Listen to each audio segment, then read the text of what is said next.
Good morning everyone. আজকে আমার হলিডেতে last day আর আমার ফ্রেন্ডের বেলকনিটা বেশ সুন্দর। ছোট্ট একটা বাসায় ছোট্ট একটা বেলকনি। আজকে সকালটা স্টার্ট করেছি এক মগ কফি দিয়ে ওর বেলকনি থেকে। ওর বেলকনি দিয়ে যে ভিউটা অনেক নাইস, তাই না? আমার কাছে ওর বাসাটা বেশ ভালো লেগেছে। ছোট্ট টোনাটুনির সংসার এবং ঘরটা বেশ সুন্দর। তো আজকে সকালে উঠে কফিটা খেয়ে ব্রেকফাস্ট করে দিনটা শুরু করেছি। একটু লেটেই ঘুম থেকে উঠেছি।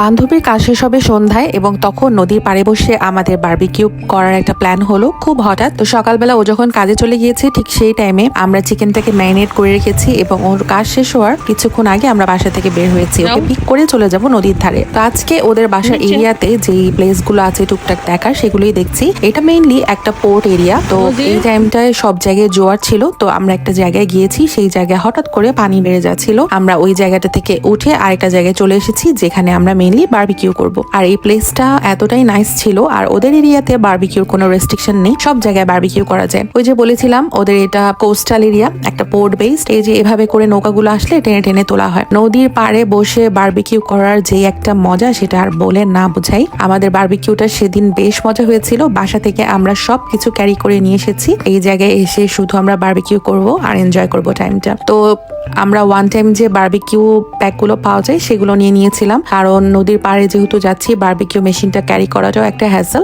এখানে সব সুপার শপগুলোতে এভাবে ওয়ান টাইম বারবিকিউ কিনতে পাওয়া যায়, আমরা সেগুলো নিয়েছিলাম। আর যে চিকেনটা ম্যারিনেট করে রেখেছিলাম সেটা আমার হাজবেন্ড এবং ভাইয়া দুজনে মিলে বারবিকিউ করেছিল এবং আলহামদুলিল্লাহ বারবিকিউটা এত মজা লেগেছিল খেতে। Chicken was perfectly cooked and সবকিছু ওভারঅল অনেক নাইস ছিল আর ভিউ ওয়াজ হোলসাম। আমরা এখানে বসে বসে আড্ডা দিতে দিতে কথা বলতে বলতে চিকেন গুলো প্রায় কুক হয়ে গেল। আর আমাদের যেসব ফ্রেন্ডরা আমাদের জয়েন করতে পারেনি ওদের সাথে ওভার দ্য ফোন আমরা কথা বলছিলাম। ইন দ্য মিন টাইম চিকেনটা কিন্তু কুক হয়ে গেছে অ্যান্ড এই প্লেসটা খুবই পারফেক্ট ছিল বারবিকিউ করার জন্য। সি দ্য চিকেন খুবই ভালো লাগছিল। আর পরিবেশটা তখন প্রায় সন্ধ্যা হয়ে এসেছে। এই যে আমাদের বারবিকিউ, সাথে ছিল কিছু dipping sauce, garlic bread, corn, সবকিছু মিলে overall it was a very good day.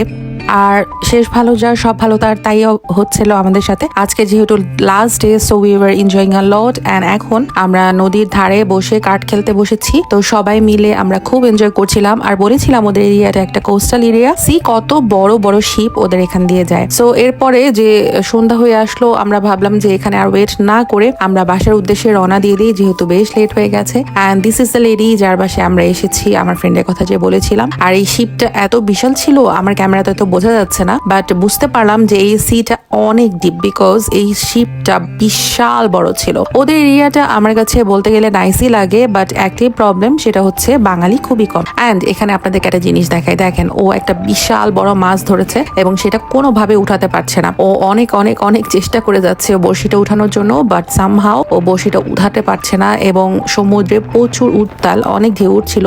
আমরা বেশ কিছুক্ষণ দাঁড়িয়েছিলাম, অলমোস্ট 40 মিনিটস, বাট ও উঠাতে পারেনি ফিশটা।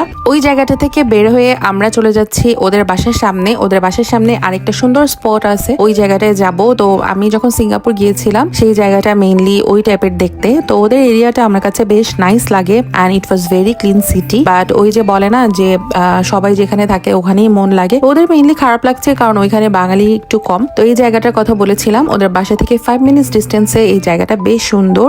আর এই জায়গায় অনেক ইয়ট আছে, সো এইগুলো নাকি ভাড়াও নেওয়া যায়। ইট ওয়াজ রিয়েলি নাইস প্লেস এবং অনেক মানুষ ছিল যারা কায়াকিং শিখছিল এখানে। আমরা এখানে বসলাম, কিছুক্ষণ আড্ডা দিলাম, একটু টুকটাক স্ন্যাক্স খেলাম অ্যান্ড খুব সুন্দর একটা নাইস একটা ওয়েদার ছিল, হালকা ঝিরিঝিরি বাতাস। So it was a very nice evening and প্লেসটাও বেশ নাইস ছিল। তো এভাবেই আজকে আমাদের হলিডেটা শেষ হয়ে গেল। কালকে মর্নিং এ উঠেই আমরা রওনা দিয়ে দিব বেশ সকালে। আজকের ভিডিও এই পর্যন্তই, নেক্সট ভিডিওতে ইনশাল্লাহ কথা হবে। টিল দেন সবাই ভালো থাকবে, স্টে হ্যাপি, স্টে কানেক্টেড। আল্লাহ হাফেজ।